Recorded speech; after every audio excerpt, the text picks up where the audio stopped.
Well, good evening. Good evening. My name is Rich Lapidus, and it's my privilege to serve as president here at Fitchburg State University. On behalf of the entire university community, I'd like to welcome you to our beautiful campus. This institution, celebrating its 125th anniversary next year, has long sought to foster an appreciation for the importance of civic engagement, and tonight's forum is yet another example. For many years, the university has collaborated with media and civic partners to support events and to offer a space for community members to convene and learn about the people who would seek to represent them, from the local city hall to the State House to the U.S. Capitol. We're honored to continue that tradition as a member of the new elect North Central Coalition that has organized tonight's event. Thank you for taking an interest in the upcoming election. And on behalf of the entire university community, don't forget to make your voice heard by voting on November 6th.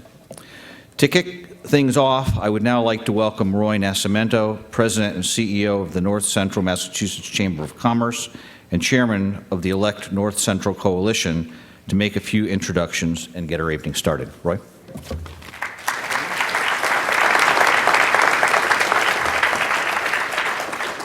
Thank you, Dr. Lapidus. Good evening, everyone.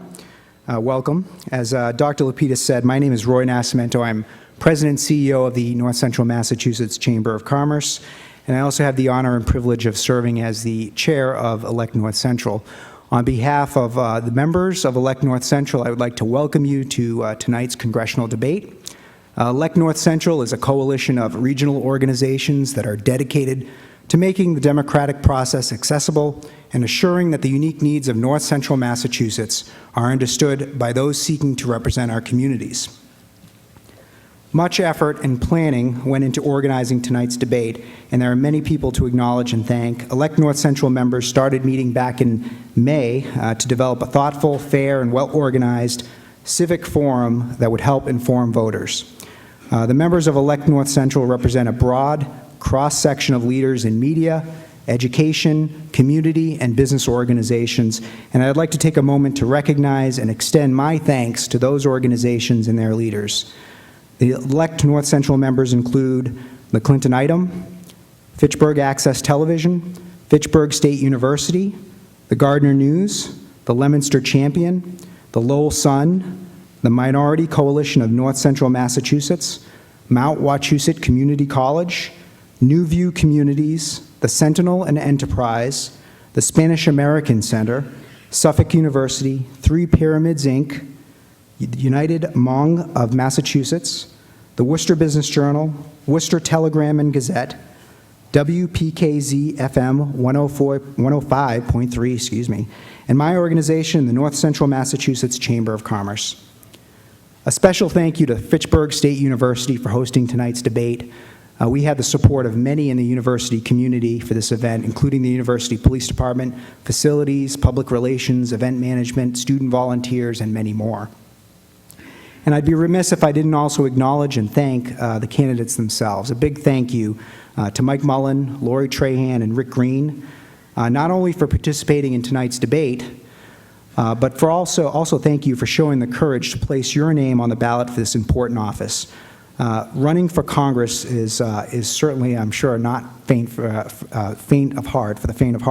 It requires a great personal sacrifice, time away from family, and much public scrutiny. At a time when so many are fed up with Washington, you are stepping forward to run. We greatly appreciate your commitment to service, so thank you very much. Finally, I'd like to thank our panelists, the members of the audience that contributed questions, and Charlie St. Amand, a former editor of the Sentinel and Enterprise, and a member of the journalism department at Suffolk University, for agreeing to serve as our MC for tonight's debate. We hope that everyone enjoys the debate and walks away better informed about the candidates. So at this time, please join me in welcoming Charlie St. Amand to the podium so that we can get started.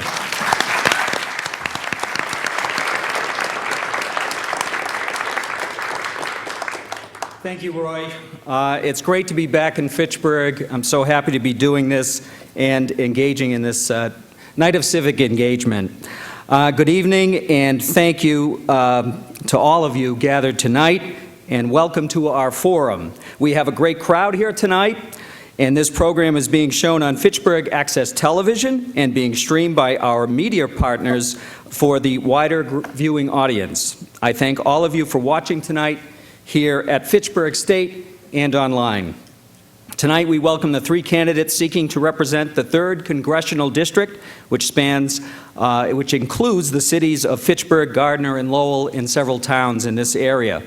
Before we get started, out of courtesy for our participants and respect for this process, I would ask that our audience members please turn off any cell phones, and I'm going to do mine too, or electronic devices, and put them on silent mode until after the debate. Also, during the debate, I would ask that everyone remain civil. You look like a civil crowd. Please refrain from cheering, booing, or applauding any of the candidates. However, applauding is permitted and welcome during one portion of the program, and that's when we introduce the candidates. So I would invite you to applaud now as we call each of our candidates to the stage, whom I ask to step to their podium at the front of the hall as I call their names. First, we introduce independent candidate Mike Mullen from Maynard.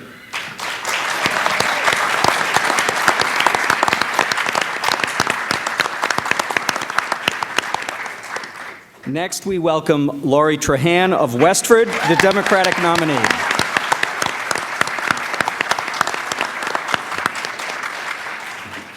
And the Republican nominee, Rick Green of Pepperell.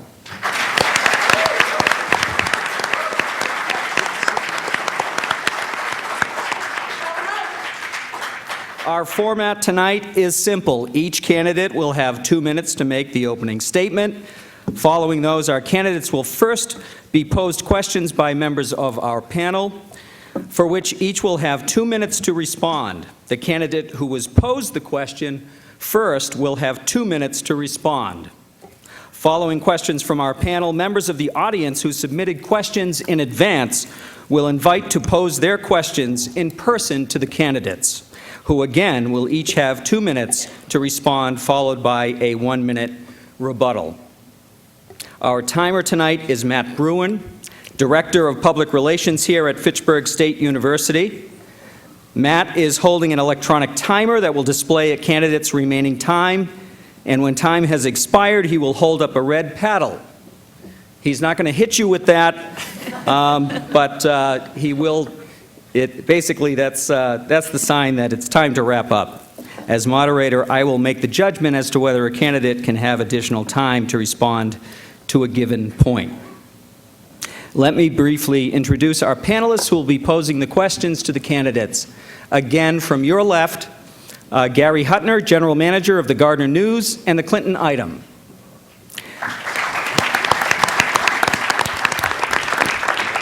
Sherman Whitman, radio host of WPKZ 105.3 FM and 1280 AM. Krista Rhodes from the Minority Coalition of North Central Massachusetts. Cassie Carlson, student representative from Mount Wachusett Community College. And Cliff Clark, city editor of the Sentinel and Enterprise. We will begin with opening statements from our candidates with the order generated by lot yesterday. We begin with Mike Mullen. Thank you, everyone, for coming tonight. Thank you, Fitchburg State. Thank you for our sponsors. I'd like to start off tonight with a number, 55. 55 is the percent of voters in this state that are not enrolled in a political party. That's a majority that's been growing in recent years and shows that people are looking for an alternative to the two-party system. People want to choose their own candidate, their own election, and their own issue with looking over the merits. Sorry.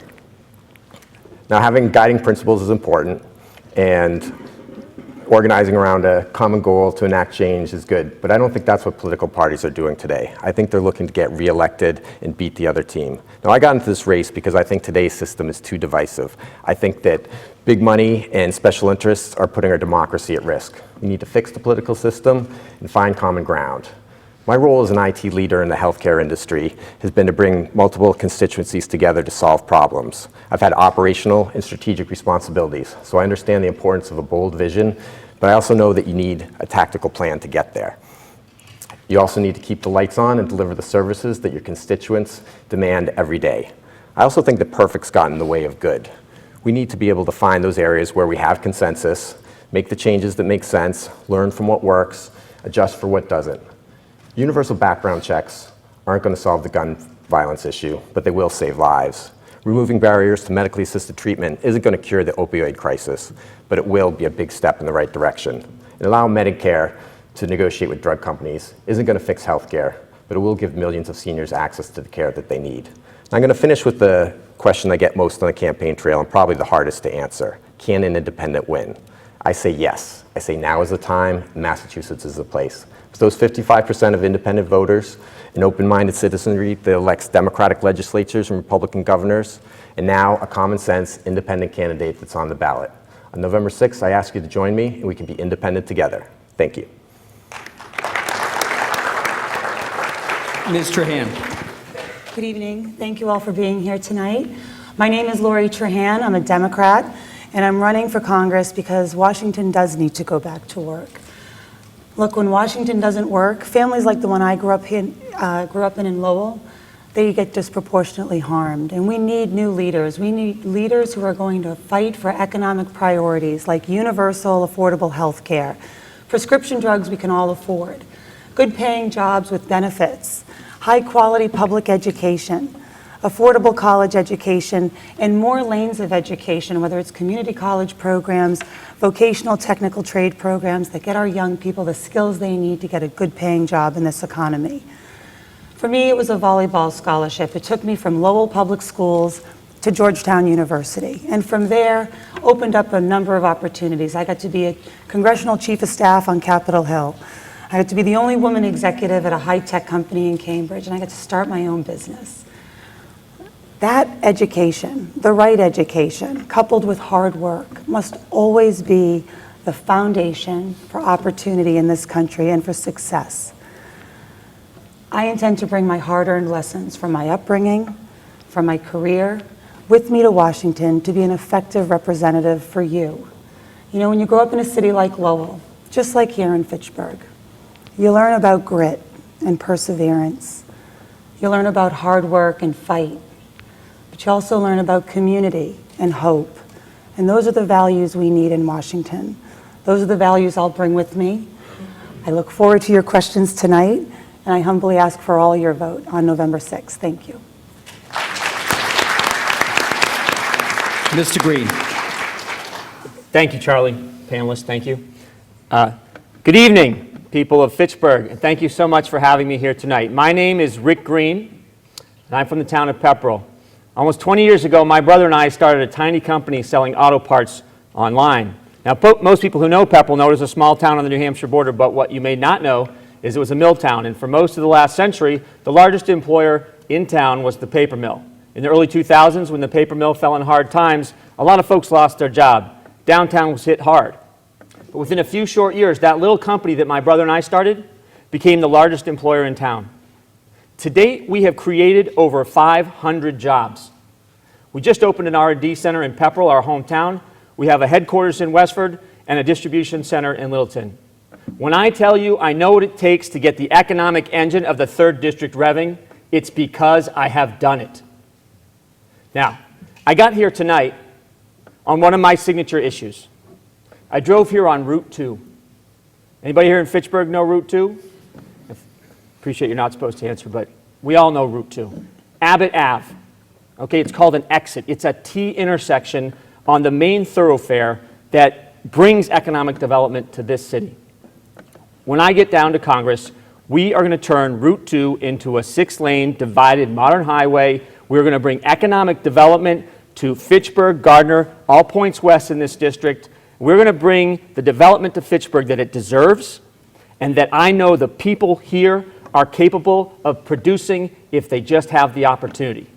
Again, my name is Rick Green. I'm just a boy from Pepperell, but I'm here tonight to ask you to send me to Congress so I can represent you and your interests and the interests of the communities that you love.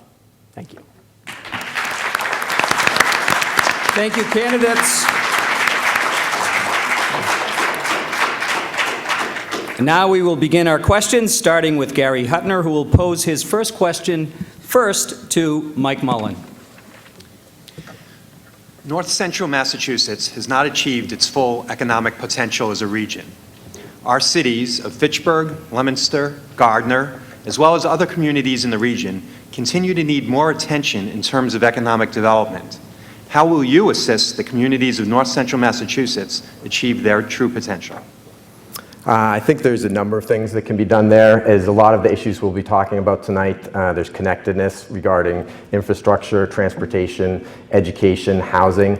On the transportation front, one of the things that will be helpful, I believe, is the automatic fare collection that's coming into the MBTA. That will allow more flexibility. Right now, when you travel in from these farther points from Boston, you end up paying a lot. I think Mass Inc. had a quote that you could lease a Mercedes for cheaper than you could buy a T-ticket into Boston for a monthly basis. So by having something like the automated fare collection, that allows us to vary pricing, maybe offer for lower income people. From a housing perspective, I think we need to work to have more zoning changes. In the last legislature, Governor Baker was pushing to have the limit move from 2/3 to 50% majority for zoning changes. The state legislature hadn't taken that up yet. And then from the education standpoint, we have a number of universities in this area. Fitchburg State, where we're here tonight, Mount Wachusett. The new ID Lab downtown is a great idea where you can bring an academic community, a business community together and kind of create that change. They've done the same thing up in Lowell with iHub, so I think that's another great idea. On the housing front, Senator Warren has brought up the American Housing and Mobility Act, which I think is a good step forward for areas with the Community Reinvestment Act that have been redlined. It will allow people to have more down payment potential that will help build wealth, particularly in communities of color. So I think all those are different things that we can do to help move forward in this part of the state. Thank you. Ms. Trahan? Thank you. There's an enormous role for a congressional office to play in the economic development of all 37 communities of this district. You know, I was just here on Monday, and I got to sit with President Lapides and Mark from Newview to hear about the investment that Fitchburg is making in the creative economy and the North of Maine neighborhood. When you have city and local state government all working together for a bold vision of your community, it's really incumbent on a federal partner stepping up and convening public and private partnerships to row in the same direction and achieve great things in terms of the revitalization of the communities. Look, we have to unlock public funding so that we can attract private investment.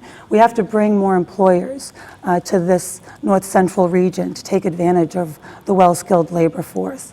We need to keep doing things like Jim Vanderhoeven's doing at Mount Wachusett Community College, where he's working with industry to design programs that gets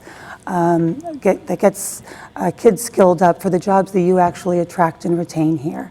We need smarter infrastructure. It creates jobs, hard hat jobs that we badly need here, while also revitalizing our cities and towns. Look, the congressional office, when it's tightly tethered to the community it serves, can achieve bold things. I have experience doing that. I got to do that in Lowell with the Songus Arena, the River Walk, the baseball field. We have a long history of sending a Democrat to Congress who's focused on economic development, and I hope to be that next representative. Mr. Green. Three things. So we've mentioned Route 2. We need to fix it now. I have a record of getting things done. I built a tiny company into one of the largest online suppliers of auto parts in the country. I did that through over 7,000 YouTube videos, empowering my customer. We need to empower the people. There's nothing the people of Massachusetts can't do. Second, I've said this many times, I'm going to serve on the Infrastructure and Transportation Committee. Okay, folks want to go down there, they want to serve on Ways and Means, they want to be on armed services. All right, that's where you accumulate political power, pad your resume. That's not my reason for going down there. I'm going down there to serve you. I'm going to serve on transportation and infrastructure because that's the best way to bring economic development to this part of the district. And finally, in downtown Fitchburg, there's an economic opportunity zone. I'll have a direct impact on that. We will immediately propose legislation to increase that, make it larger in size, have a direct impact, and help Fitchburg very quickly. Thank you. Thank you. And now we have, Mr. Mullen, you have 1 minute for rebuttal. On the infrastructure standpoint, I think one of the important things is we need to understand how we're going to fund that. The gas tax has been static for the last 25 years, hasn't been indexed at all, costs have gone up, and fuel efficiency has improved as well. So the mechanism that we're using for that is out of date. So we either need to increase that or find other mechanisms. I support either two different areas there. One is the Chamber of Commerce has recommended a 6 cents change. I think that might be a good idea to get us part of the way there. And then second, there's a environmental bill called the Market Choice Act by Representative Curbelo in Florida. And one of the things that does is a carbon tax, and he has about 50% of that going towards the Infrastructure Highway Fund. So we need to make sure that those funds are solvent and we have those funds to pay for that because the infrastructure investment is very important. Thank you. Thank you, candidates. Now we will move on with Sherman Whitman asking Lori Trahan the next question. The cost of higher education is growing and becoming a major problem. The skyrocketing cost of a college degree are also saddling many students with tremendous debt. What would you do to deal with the growing problem of student debt? Yeah, it's a great question, and no matter where I go, any corner of this district I hear, this is an issue, and I see a lot of students here tonight that are probably thinking, how am I going to get out from underneath this debt? Anybody who wants to go to college should be afforded the right to go to college, right? And we need to fund grant programs to make certain that kids who need assistance to go to college get what they need. But on the flip side, we also need to make colleges accountable, right? We've got a lot of private nonprofit colleges that over the course of the last 2 decades have hiked the price of tuition, right? I've been on college campuses. I've been there with my 3 stepsons, 24, 21, 19. I've been on the tours, and I see an escalating arms race, frankly, in the amenities. And that needs to end because that cost structure, that increasing cost structure is being passed on to our children.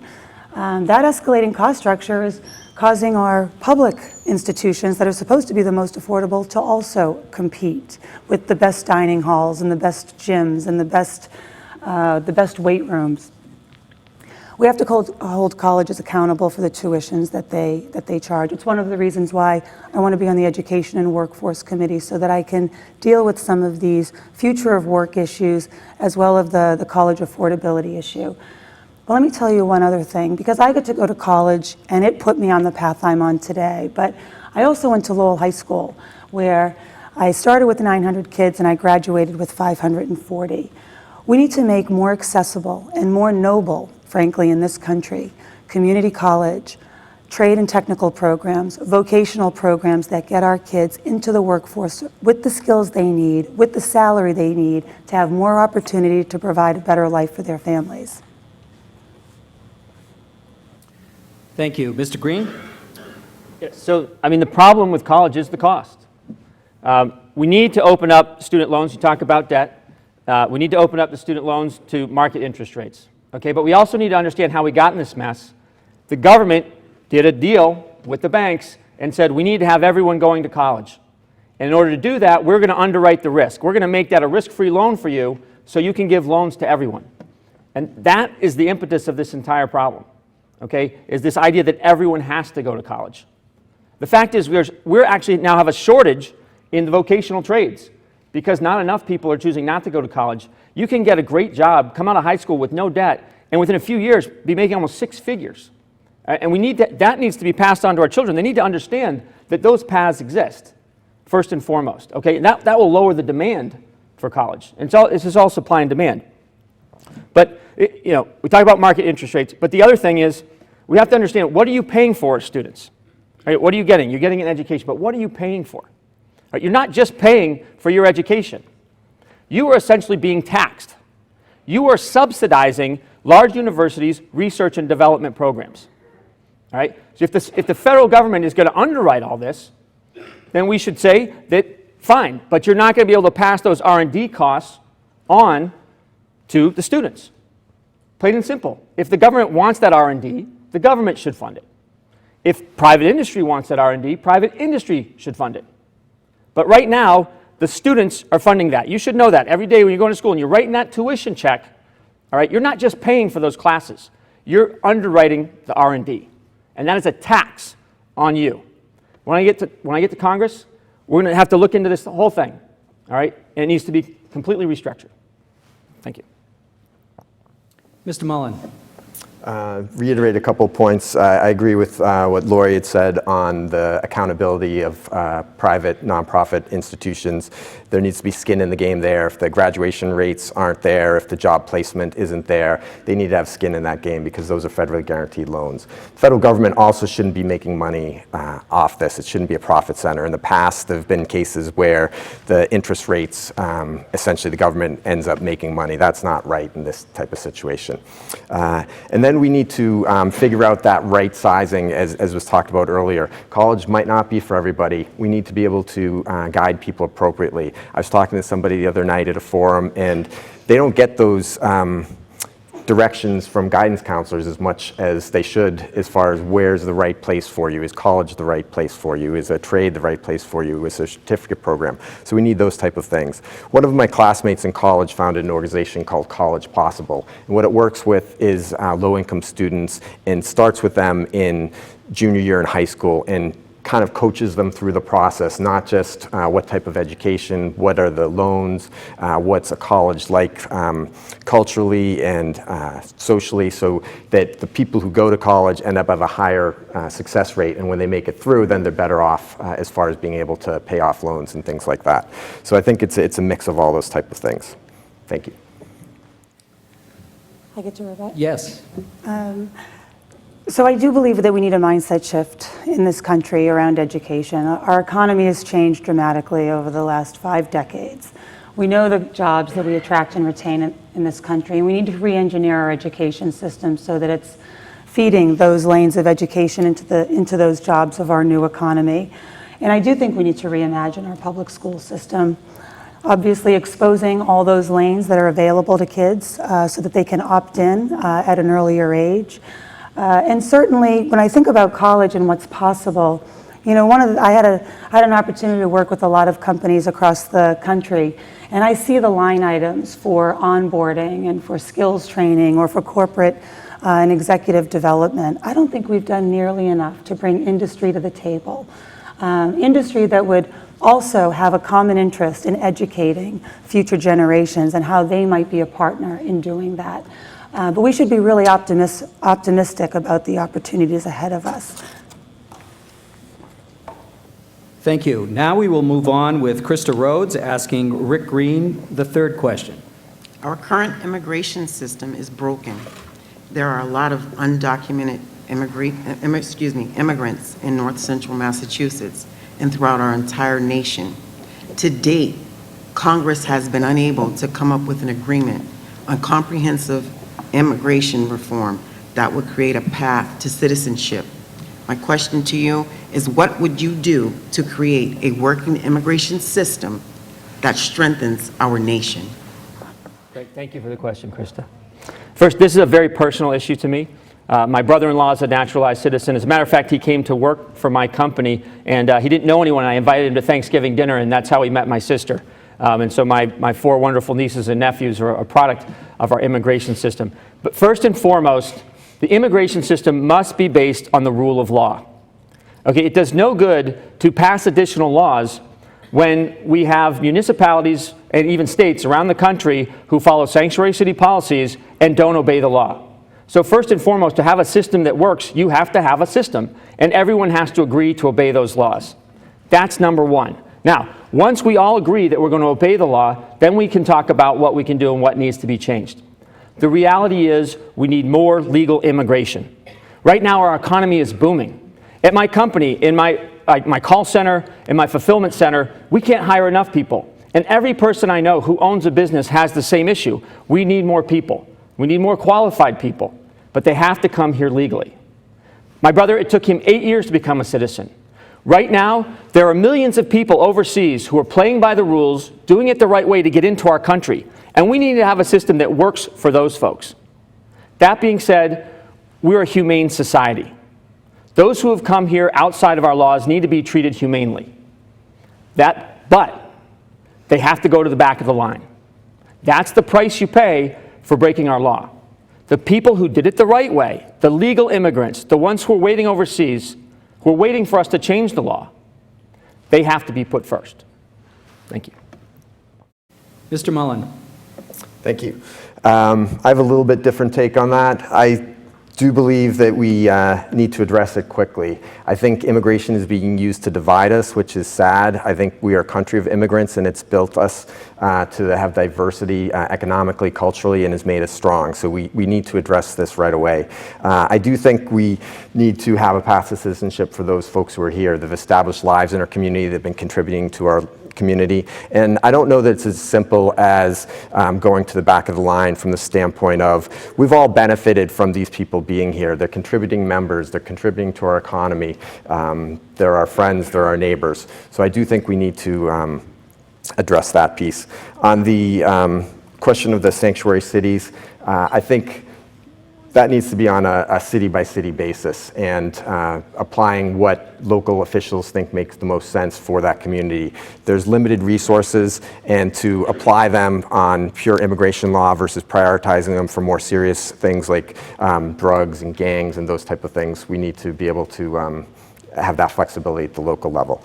And as far as how we address security, there's been a lot of talk about a wall. About 2/3 of the immigrants that are added to our rules each year now are from overstayed visas. They're not crossing our southern border. So we need to be able to apply immigration laws that make sense and address what is important there. And as far as a wall goes, most of what I've read and people I've talked to, that's not going to be the most effective way of doing it. And I don't think it's the most political or culturally acceptable way either. I think you can do things with sensors, things at ports to modernize. A lot of what's coming over, particularly on the human trafficking standpoint, comes through ports, people not being identified properly, that type of thing. So I think it needs to be addressed, but I do think it needs to be a priority because it is being used to divide our country. Thank you. Mr. Trahan. So this is absolutely an area where Democrats and Republicans can work together.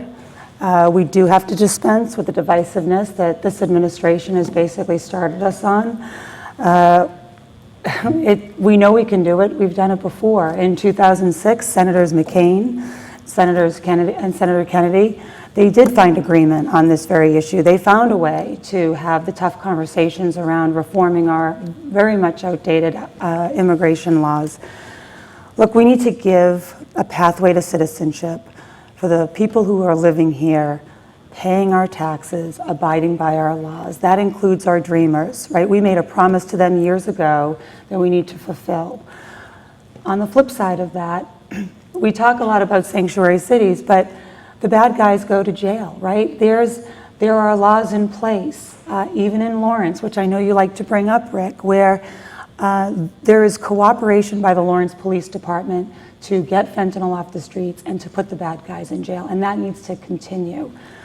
But we need to have a discussion about this. This is long overdue. We need to have an open debate about our acceptance criteria, how we're going to manage family migration, like my grandparents who came here from Portugal.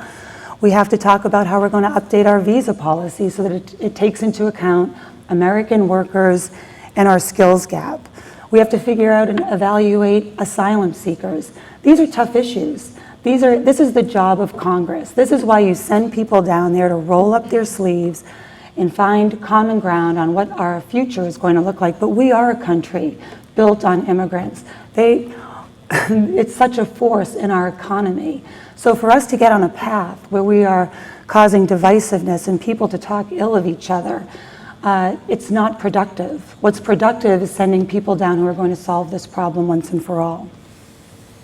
Mr. Green, rebuttal? Unfortunately, we don't have cooperation between federal, state, and local. Just recently in Lawrence, one of the largest busts in our state history, they seized enough fentanyl to kill half the state of Massachusetts. Many of those people had open detainers from ICE and had been previously released. That is the fact.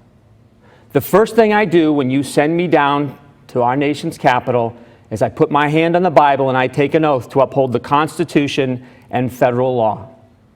I cannot abide by policies that directly contradict that law in good conscience.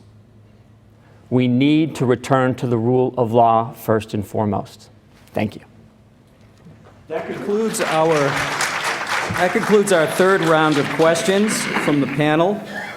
For those just tuning in, we are at Kent Recital Hall on the Fitchburg State University campus for a debate among the three candidates seeking to represent the 3rd Congressional District of Massachusetts. The election is Tuesday, November 6th. We continue now our discussion with Cassie Carlson asking Mike Mullen the next question. The opioid epidemic has evolved into a priority issue for many of our communities here in North Central Mass. What do you believe is the best approach towards addressing this issue, and how would you work with your colleagues to enact this solution? Thanks. My background is in workers' compensation, and that is an area that was hit early and hit hard by this challenge. When in the 90s and earlier, chronic pain is a big problem that has been tried to be addressed. And when Purdue Pharma and the other companies came out with these drugs like OxyContin and said they were safe, providers started prescribing them at a high rate. And what we saw with the injured workers is this addiction pattern. And one of the things that we started doing was prescription drug monitoring programs where you can get a better view into what's happening across the board, looking at physician dispensing. People were incented to do dispensing themselves versus through the pharmacy from a profit motive standpoint. So from within the industry itself, there are a number of steps that you can take, and some of those have translated across the board. I think a couple of the priorities need to be harm reduction, so getting Narcan, naloxone out there. That needs to be something that is more funded and out there today. Medically assisted treatment has been proven to help people. This is not something that is easy to deal with on your own, and without that medically assisted treatment, you're going to have problems. I would fight for removing the need for a waiver to prescribe buprenorphine and methadone. Those are drugs that today you need special dispensation to prescribe, yet you don't need that to prescribe the OxyContin that got you into the problem in the first place. And then this is an area where we can potentially leverage an existing asset, the healthcare system that we have today.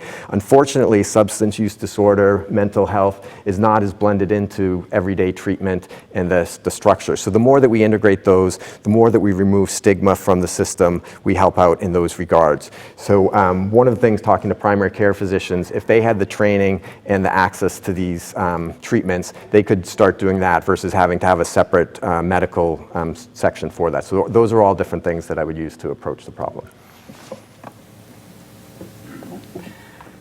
So the state of Massachusetts has made a little bit of progress here that I think we can build upon. We know that prescription caps and prescription drug monitoring work.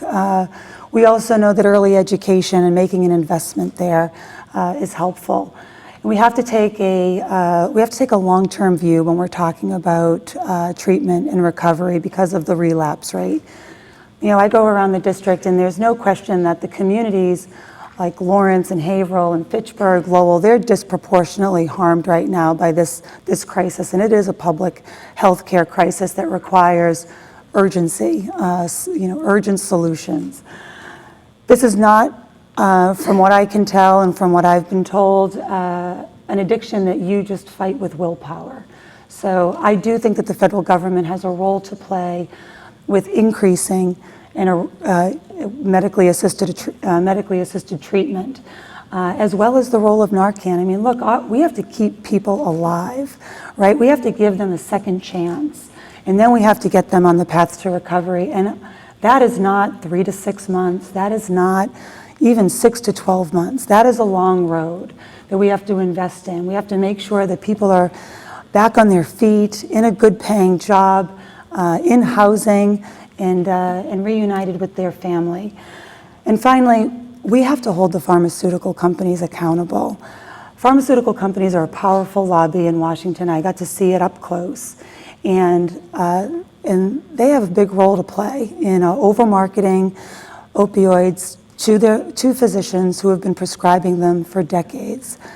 We need to adjust our regulations to account for that and make sure it never happens again. And I think we also have to hold the pharmaceutical companies accountable for that. Mr. Green. Two things. So we heard about the opioid crisis literally from day one, everywhere we went. It doesn't care what you look like, how much money you make, where you live. It hits everybody equally. So as a businessman, I thought to myself, it's a huge problem. All the politicians say it's a huge problem, so they must be doing something. What are they doing? I looked at the entire congressional delegation from Massachusetts. Some of these folks, 17 staff members, up to 40 staff members. Not one of them has a member of their staff whose job is dealing with the opioid crisis.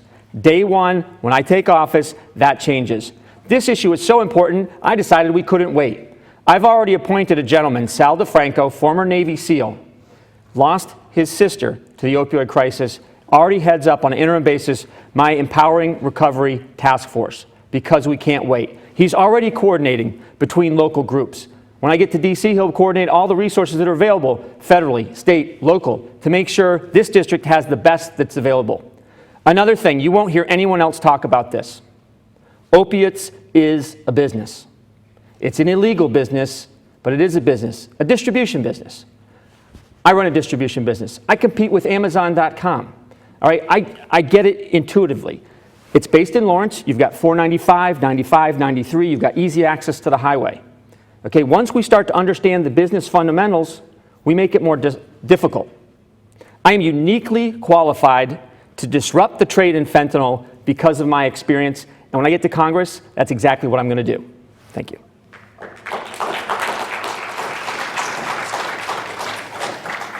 I was going to say at the break that the audience has been so civil, but we just ask you to keep the time for the candidates. Excuse me, Mr. Mullen, you have a minute to rebut. A couple things. One is, just before the break, Congress did pass the Opioid Response Act, which is good that it's bipartisan, that we're moving in the right direction. It is very small, though. It's $8.4 billion, I think, over 5 years. We need something probably more on the scale of the AIDS crisis, which is $20 billion a year. So that scale, we need to start getting in that mindset and moving forward. And the other thing that we need to do is we need to have a commitment to this. So we just heard that this is affecting everybody regardless of income level. And I think that's one of the reasons why this has gotten attention, because it has such a broad thing. There are a lot of issues out there that affect groups disproportionately, and I think we need to recognize that and make sure that we get the help to the people that they need. Thank you. Okay, now we move on with Cliff Clark asking Lori Trahan the fifth question. Mr. Trahan, the Trump administration recently signed a new trade agreement between the U.S., Mexico, and Canada that replaced NAFTA. What are your views on this new agreement and the current direction of U.S. trade policy? And what common ground can you find with the administration on the subject of international trade? Thank you. So, first and foremost, I think that Congress needs to be brought back into the conversation with trade agreements. I think it's an important role that Congress plays, and it's one that we weren't involved in during this current renegotiation with NAFTA. The most important thing is taking a look at each agreement one by one and evaluating it on its merits, making sure that our companies, our industry is poised to grow, making sure that our workers are set up for success and that jobs are staying here in the United States. Right now, we haven't had that partnership. We haven't been working in concert. We don't even really know what our trade policy is. We've engaged in a lot of tariffs across the world. Many of those are going to be hurting working class families. They're going to be. We know that when we enforce broad-based tariffs like the ones we have today, that it hurts manufacturing. The costs go up. We lose manufacturing jobs, and the price of goods go up for consumers. So I'm really concerned with the plight of working class families. We're going to feel that when we go and buy our next appliance or our next tool or our next car. So I think what's needed right now is Congress as a check and balance on this administration so that those trade agreements are brought to the Congress and they're evaluated one by one. My company has been on the front lines of what I like to call the undeclared trade war for the last 2 decades. The reality is we've signed many trade agreements over the years, but only one side abides by them, and that's us. Now, make no mistake, theoretically, I'm a free trader. I believe in it. I believe it lowers costs for consumers. I believe ultimately it leads to more and better jobs. But I think it is absolutely correct that we put the entire world on notice that we will no longer be taken for granted. We are the strongest economic power in the world. We helped to rebuild Europe after World War II. We help anyone who's in need whenever they need it. But enough is enough. So I think it was absolutely correct to put the rest of the world on notice that we will no longer take it. We will no longer allow them to take advantage of the trade agreements. We need strong agreements which can be enforced, and both sides have to abide by them. It's no problem for the American side. We always abide by them. I think what you're seeing with these renegotiated treaties with Mexico, Canada, what's going on with Europe, is that the smart folks, the smart countries in the world, want to be on our side, want to be our friend, and realize they've been getting a better deal. And the deal they're being offered now, it's a good deal too, and they're going to take it. Because not having access to our markets, that's a bad deal. Again, we're the strongest economic power in the world. There's no problem sticking up for the United States of America. And that's what I will do when I get to Congress. Thank you. Mr. Mullen. Specific to the NAFTA agreement, my understanding is there's still a little bit room for approval. So based on what it is today, I don't think it's a big revision. I think it's NAFTA 2.0, a little bit shifted, maybe a little bit better for U.S. auto workers, U.S. dairy farmers, but not a whole lot different. I think one thing we need to realize is whether we like it or not, we live in a global world and a complex, complicated world. So when you're building an automobile, those parts are manufactured in many different places. They're assembled in different places. Parts cross borders all the time, and over the last couple decades, people have built supply chains that are very difficult to disrupt. So when you're trying to renegotiate something like this, it's not going to be that easy. So we need to kind of recognize that, and if can't go back to the 50s or 60s, which is a different time period. I do think it's good for us to be standing up for the United States from the trade standpoint. When China joined the WTO in 2000, there were guarantees about not subsidizing countries from their standpoint and allowing open access to markets, and that hasn't happened. The agreements that American companies are forced to sign and end up we losing in intellectual property, which is not good. So from the standpoint of standing up, I think that's a good thing.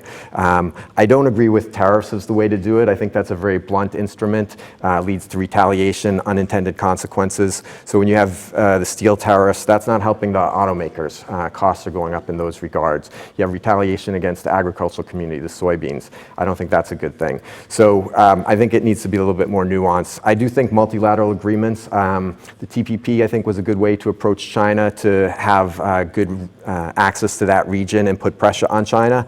So that would be something to potentially reconsider. Within the TPP, I'm a little concerned about workers' rights, so I think we need to be able to look at that again. Some of the ISDS or investor-state dispute settlements are a little concerning to me, but I think those multilateral agreements are important. Thank you.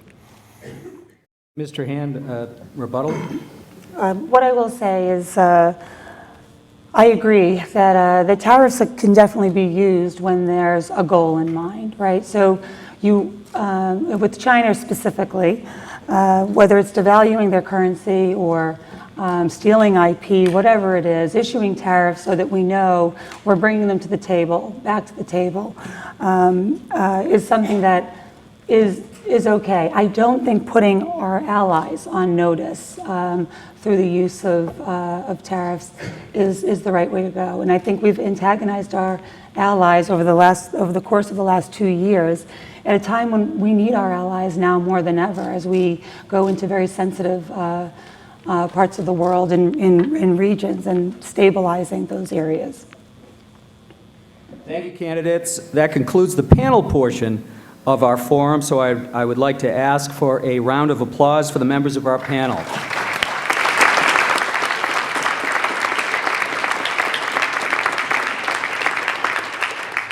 And it looks like we're making pretty good time. We should be out for first pitch of Game 5. Next, we will move on to questions from the audience, which were submitted to members of the Elect North Central Coalition. Our first question, excuse me, is from Ron Fleischer, a resident of the 3rd Congressional District. Ron, will you come to the podium? And please pose your question to Rick Green first. Evening, candidates. Every election cycle, we hear all the candidates talk about how they'll straighten out the mess in Washington, only to see ever more divisiveness and finger-pointing, a situation which easily predates the current administration.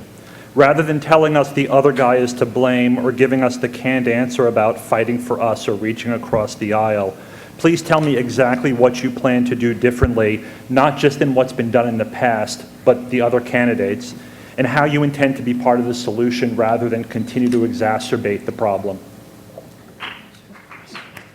Go ahead. It's part of my 2 minutes. You can clap. That was a great question. Thank you for the question. No, I appreciate it. Look, I'm running to go down there to fix and not fight. I specifically have centered my campaign around issues that bring the federal government back to you, the people. When we were first starting out, what I noticed was, not just roads and bridges, they're horrible. The opioid epidemic, it's tragic. It was what really got people engaged was things they could see and hear and feel and touch. There's a sense that I've heard from folks around the district, they don't understand how the federal government impacts them in their day-to-day lives anymore. And that's how you bring it back. That's how we bring the civil discourse back to government. Get government back to doing what it's supposed to be doing. Put the circus aside, okay?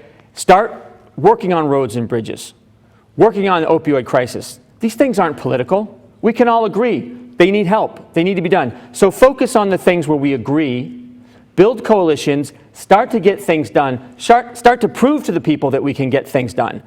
You have to build that momentum. Without that momentum, there's nothing. There has to be a first step. And someone has to be that first person.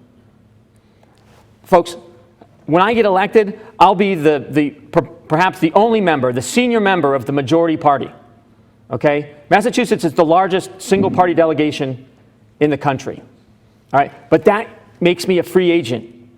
It puts me in a position right in the center of our Congress. Okay? I'll be able to work with both sides because it's about doing what's right for the people of the district. And that's how you do it. You focus on the district, what you can do for the district. That's what the Founding Fathers intended. That's what the House of Representatives is about. We're the people's representatives in D.C., not D.C.'s representative to the people. Thank you. Mr. Mullen. I'm basing my campaign on it. I'm running as an independent. So the main reason for that is I do think it's been too divisive. I think the party structure itself creates that between us versus them, as well as the interests that finance that. And it's a self-fulfilling prophecy. So starting off my campaign as an independent, that's the reason why I'm going, so that I can be that broker. Rick just mentioned being a member of delegation. If the Democrats win back the House, Massachusetts is going to be in a pretty good spot. Richard Neal is going to be chairman of the House Ways and Means. Jim McGovern is going to be chairman of the Rules Committee. As an independent, I think I could be a good broker between the Mass delegation and the administration, and if the Senate stays Republican in that regard. So I think from that standpoint, I'd be able to bring a unique perspective. When I go down, I'd also join the Problem Solver Caucus. That's a group of about 48 congressmen that are looking to be in the middle and move forward in areas where there's potential for change. And one of the first things they're going to do is when the vote for the Speaker of the House comes up, they have a number of rules changes they want that will allow more collaboration and allow people to work together. Right now, Mitch McConnell and Paul Ryan hold an extraordinary amount of power. They're elected by two relatively small groups of people, the district in Wisconsin and the state of Kentucky, yet they're dictating a lot of the policy. And that would be true for whoever holds those positions. So I think we need to look at things within the House and how that structure works to move that. And then I'd move forward with different election reforms. I'm for question 2 on the Massachusetts ballot citizens panel to reverse Citizens United. I think campaign finance needs to be looked at. I think other ways of getting people engaged in the process. The more people we can get involved, both from a voter perspective as well as people to be standing up here and willing to participate in the process, the more ideas and the more collaboration we'll get. Thank you. Ms. Trahan? So I do think that there's a major opportunity right now because you're seeing so many people across the country who have never run for office before, never thought of running, women like me. When you have that moment, when you have a critical mass of new people all going to Washington at the same time, you've got an opportunity to bust through that gridlock, change business as usual, and that's why I'm in this.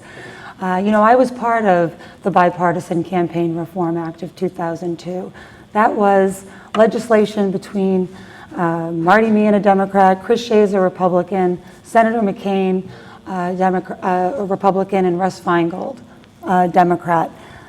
We need more of that. It was heavily negotiated, of course, but we need to find common ground. We need to work together so that we can pass landmark legislation in this country. Part of that is taking the incentive for people to spend their life there, right? Money in politics is a huge problem. I set up my campaign from day one, raising the majority of my money from people who live in this district, from individuals who live here, so that I can show them every day that I'm going to be an independent voice for them. Not listening to party bosses, not listening to corporate special interests. And not everyone subscribes to that, right? There's a lot of corporate money in the system. In fact, my opponent here actually wants to see more corporate money in our elections. That is the corruptive influence that needs to get out of our democracy, out of our system. And we need more transparency around donors.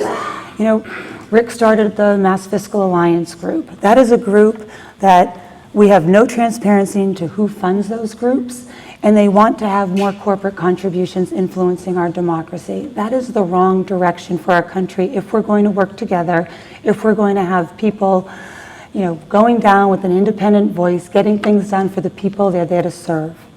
Mr. Green, rebuttal.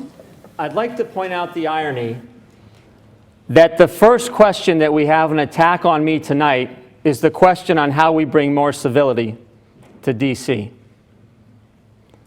So I won't answer the attack. What I will say is, building my small company into a big company, I had to negotiate with people who had no reason to do business with me. I had to find win-win in order to get them to enter into agreements with me. I was the little tiny guy going up against the big guys. But I figured out how to make it so everybody won, both sides of the table. I have a record. I can work with the governor, the administration, leaders of Congress from either party. I will get it done because that's what you, the people, want me to do. Thank you. Ron, thank you for that question. Next, I would like to invite Steve Mullaney, a local business owner and community leader, to pose his question first to Mr. Mullen. Good evening, candidates. There is a tremendous need for public transportation in this state, especially throughout north central Massachusetts. Traffic has noticeably increased over the years. This is visible every morning going east and every evening going west on Route 2. We need a representative in Congress to voice how great the need for investments in public transportation and infrastructure is in suburban and rural areas of Massachusetts. Aiding public transportation will aid in alleviating the traffic problem, as well as add to economic growth in the areas that desperately need it. Are you an advocate for this need? And if so, how do you plan to initiate progress toward tackling it? Thank you for the question. As I mentioned earlier, things like the automatic fare collection, I think, help in that regard. The investments that we're starting to make in the T, it's been too slow, are important. And when it comes to transportation, I think sometimes we need to think outside the box a little. On the front page of the Wall Street Journal today, it said that Uber is going to be valued at $120 billion. That's more than Ford, General Motors, and Chrysler combined. And the reason that I bring that up is the world of transportation is changing. So maybe partnerships with public transportation. One of the toughest things in public transportation is the last mile. So you now have these things like rideshare services like Uber and Lyft, the scooters and the bikes. I live in Maynard. We just finished a rail trail that allows you to bike to the commuter rail station. So it's expanding access. So I think we need to be able to think outside the box and approach things that way. And we do need to be able to make public transportation accessible to the people who need it. So today, as I mentioned earlier, that cost of a monthly T-Pass to get into Boston from the farther points is not something that makes sense. It's much too expensive. So I think there needs to be some government subsidies in that area. Thank you. So absolutely. You know, one of the first stops I made when I started this campaign, I was in Marlboro. They've got a huge life science industry that's grown dramatically over the last 10 years. They've quadrupled their hotel rooms. And the general manager of the Marriott there was actually renting a van to drive employees from Worcester, right? Because we don't have a public transportation that actually connects all of the cities in the Commonwealth. We need to upgrade our public transportation system. You only need to go down to DC or anywhere in the world to realize that ours is completely outdated, it's in disrepair, it doesn't bring people to work on time, and we need a public commitment to fix our infrastructure. Infrastructure is a big deal. It embodies a lot. It's not just our public transportation system. It's the school roof at the Longzhou school that is crumbling and causes us to close the school there. It's sewerage going into the Merrimack River because our sewer lines are completely outdated. It's gas explosions in Lawrence and Andover and North Andover because our pipelines have not been maintained. We all got excited about this president running on an infrastructure bill. I know I did. I was thinking hard hat jobs in the district. I was thinking revitalizing our communities, not just bridges and roads and public transportation, but all the other things I just outlined. But instead, we have a $2 trillion deficit in good times, in a good economy. We have a $2 trillion deficit that we are spending over $300 billion a year on interest alone. So we need to reprioritize what's good for our country. We need to reprioritize that it's American jobs, American communities, and finance those things rather than, you know, a tax cut that benefits overwhelmingly billionaires, foreign investors, and millionaires. See, the questions about public transportation, specifically to rural areas, much like we have surrounding Fitchburg and Gardner. Transportation is very similar to distribution. Okay, I have a conveyor system in my fulfillment center. It works the same way. All right, but the reality is, you know, 2, 3, multiple customers. I have private customers as well as, you know, corporate customers, but they all run on the same network. All right, and that's where we have to start. So I know commuter rail and things like that, it's great, it's big, it's a huge ticket item. But how does that really help folks in rural areas? All right, the fact of the matter is they still have to drive to get to that node. All right, and it's buses. You want to talk public transportation specifically, we're talking about buses. And they go on the same roads that the cars go on. So again, it all comes back to Route 2. I mean, some buses, I would be afraid to be riding a bus trying to get on Route 2 at Abbott Street. We have to fix that. All right, public and private transportation run primarily on the same networks. So it's really all the same.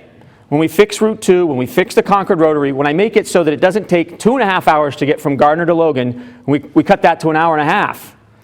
All right, that's going to help everybody, both private and public. Thank you. Thank you. Mr. Mullen, you may rebut. I'd like to follow up on the investment piece. I agree with what Lori stated. We need to look at some of these as opportunities, not just to solve the problem of transportation, but also to make those investments. They're going to benefit long-term, further economically, jobs for building those things out. And then again, looking towards the future, autonomous transportation is something that's coming. People have varying things, whether it's 5 years, 10 years, 20 years, but big investments are being made in that area. That's something that could help in these situations for the rural. It's not tied to a rail, it's not tied to larger infrastructure. So when we're making these investments, we want to do it in a way that we can take advantage of these future technologies as well, and think about it that way. Thanks. Thank you. And Steve, thanks for your question. Next, I would like to invite, excuse me, Paul Klebacek, a Fitchburg resident, to pose a question. First to Ms. Trahan.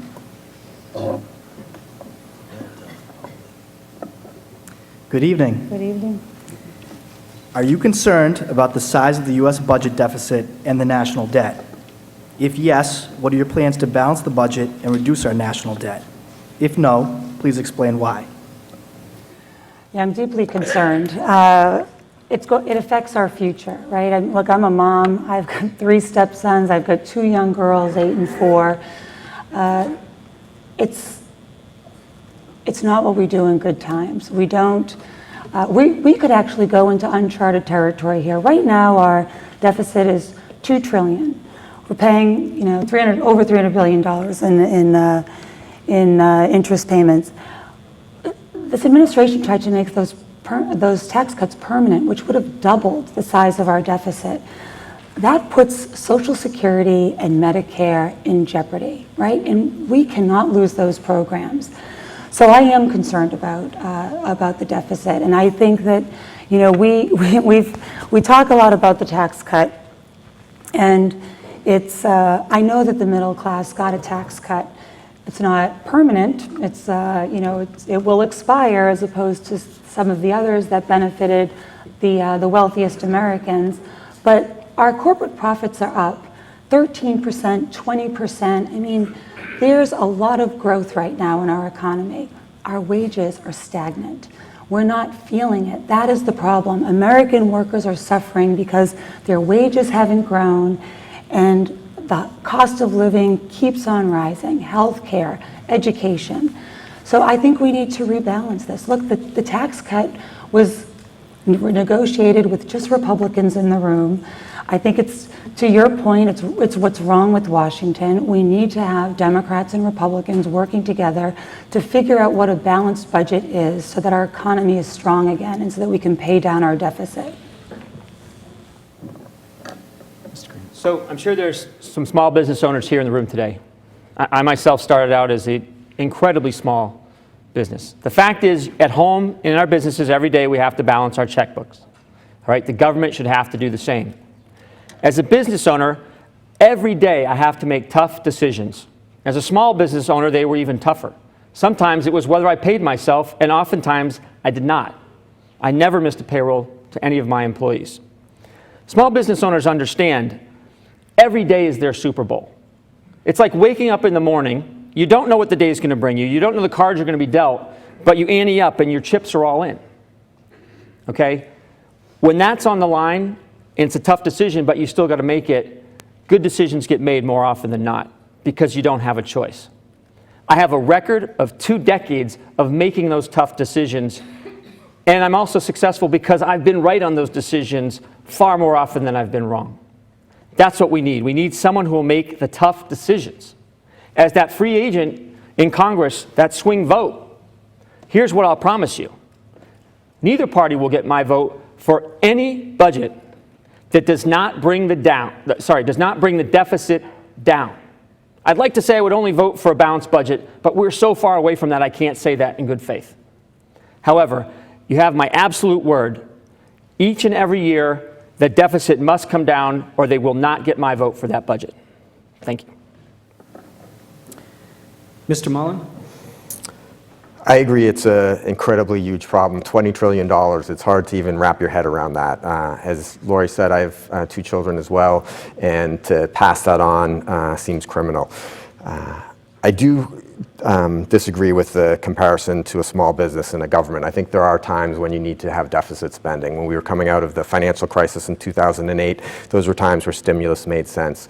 In the good times, or relatively good times that we're having now, that's not the time to give the big tax cuts and do that. So I think we need more discipline at the federal level in Washington.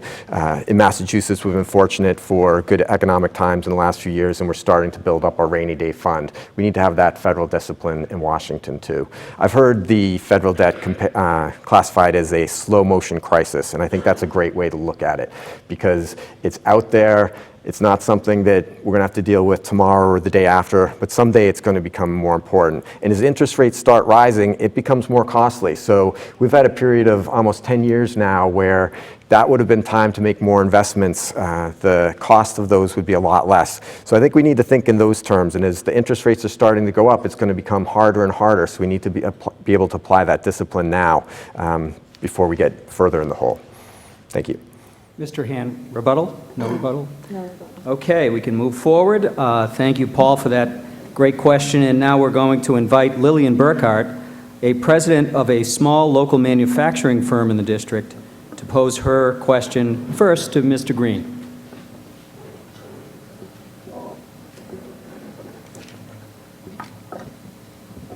Thank you, candidates.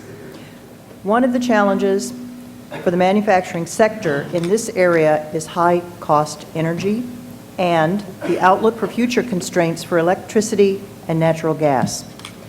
Renewable projects are unlikely to provide cost equivalency for years, and projects that have received strong support from the business interest in this district, including new pipelines and regional hydro transmission, have met with local and political resistance that have grounded the projects.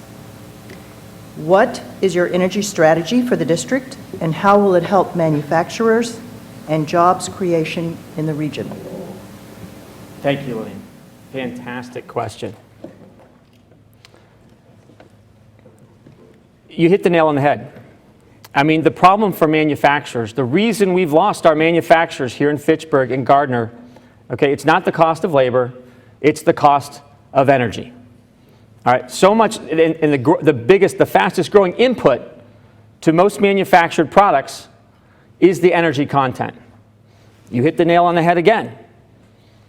Political stalemate is what is making Massachusetts energy costs almost double the national average. Here's the bad news. A lot of this is driven by state lawmakers. Okay, it's not running at the federal level. And we're running for federal office. But here's what I will do, and what I will tell you in broad general terms. If it is a problem for you, or anyone in this room, or anyone in this district, I don't care if it's a state problem, because it's my problem too. So even though there's not a lot I can do in DC that's going to change Massachusetts policy, I will be your advocate on Beacon Hill. I will go to Beacon Hill as a businessman, as a congressman. No other member of the congressional delegation will do this. They don't understand the problem. They don't understand what manufacturers go through. I've tried to bring manufacturing from foreign countries here, all right, and they won't do it because of the energy costs. That's what I can do for you. I can be your advocate because I get it intrinsically, the problem. I know what it takes to solve it, and I will help push through the logjam on Beacon Hill. Mr. Mullen. Throughout my campaign, I've been touting incremental and pragmatic goals. I think for energy, we do need to think big, and we need to think urgently. So within the last couple of weeks, the IPCC United Nations report came out that talked about climate change and a new urgency. So they've given 12 years to get to the 1.5 degrees Celsius change. That's something that is going to be incredibly difficult to do and is going to span multiple areas. You have the electricity generation, you have manufacturing, you have cooling in buildings, you have transportation, you have all these different areas, and we need to be able to move forward quickly and creatively in that area. While, as Rick mentioned, some some of these things are governed by local laws in this specific example. The federal government is the place where you can make those big and bold bets. So we need to have something, the equivalent of the space program, or actually the space program probably times 10. Bill Gates just put out a Gates Notes the other day where there's a number of public-private initiatives where there's different funds that are partnering with the European Union to develop different ways of improving energy efficiency and attacking these other different problems. So we need that on a large scale. We need that happening here. We need that happening in Asia. And we need that commitment at the federal government. China is investing in solar energy 3 times the rate of the United States. They're investing 9% of their GDP in infrastructure. Americans are doing about 2.4. So that's where the federal government can help. And if we are going to have these investments and any additional spending, that's the places that we need to do it, these big, bold areas. Okay. So we do need to set our manufacturing companies up for success. We have to make sure that we put the programs in place so that the cost of energy isn't too high while we are transitioning to renewable energy. I mean, look, we've walked away from our renewable energy initiatives federally. We've walked away from our position, our world leadership position on climate change, and we desperately need to get back to where we were.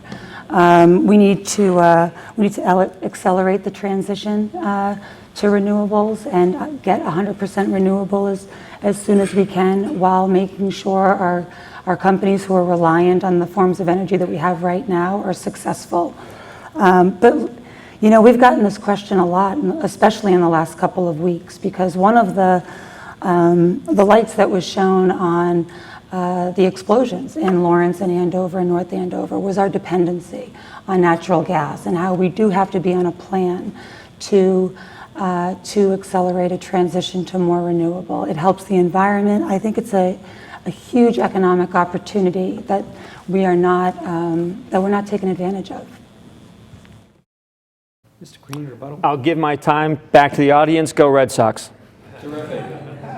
Our final question was posed by a student at Mount Wachusett who was unable to come this evening. Instead, Leanne Scales from Mount Wachusett, and a member who helped organize this debate, a member of the coalition who helped organize this debate, will pose that question. Thank you. Thank you, candidates. Question 3 on this November's ballot is an effort to repeal the state's landmark 2016 transgender right law. What is your position if a similar effort were to be attempted at the federal level? I'm a yes vote on question 3. I believe in civil rights. Some of these questions I have a hard time with because I just think it's the right thing to do. We need to treat people with dignity and respect. I think the negatives on any of these are far outweighed by the positives. I think it's been shown that a lot of these people struggle through different mental health issues. There's stigma attached with it. We need to provide the support that we can as a society and provide those protections that we need for that. So I would definitely be a supporter of those rights at the federal level. I don't think I need 2 minutes to answer this question. I am 100% yes on 3. Our country moves forward when we give equality to more people. This is not a time where we should be rolling back the rights and the dignity of our LGBT community. This is a time where we should be moving forward and increasing our rich tradition of extending equality to everyone who lives here. Yes, very simply, discrimination is unacceptable in any form. I've lived my life that way, and that's the way I'll look at all federal legislation when I'm in Congress. Thank you. So you're a yes on 3? I believe I answered the woman's question. Thank you. Mr. Mullen.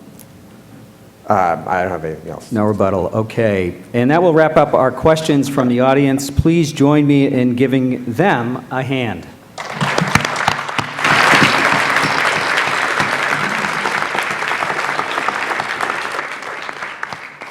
Thank you, candidates, and thank you to all of you gathered here at Fitchburg State University tonight.